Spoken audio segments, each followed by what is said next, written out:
खडकवाडी येथील वाळू माफियाविरुद्ध एलसीबीची कारवाई, 15 लाखांचा मुद्देमाल केला हस्तगत.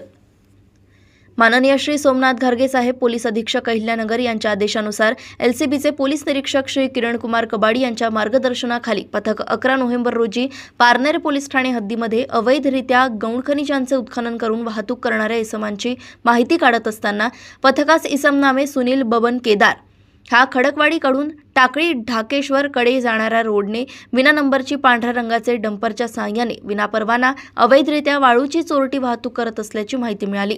पथकाने तत्काळ गवळीबाबा माथा खडकवाडी गावच्या शिवारात जाऊन सापळा रचून थांबले असता बातमीतील विना नंबरची डंपर येताना दिसले.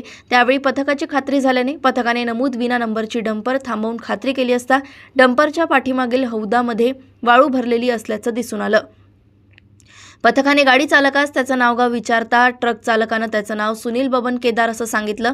ताब्यातील इसमाच्या कब्जातून 40,000 रुपये किमतीची 4 ब्रास वाळू व 15 लाख रुपये किमतीची टाटा कंपनीचा डंपर असा एकूण 15,40,000 रुपये किमतीचा मुद्देमाल जप्त करून पारनेर पोलीस ठाण्यात गुन्हा दाखल करण्यात आलाय. अहिल्यानगर येथून सहसंपादक रणजित मस्के यांची रिपोर्ट.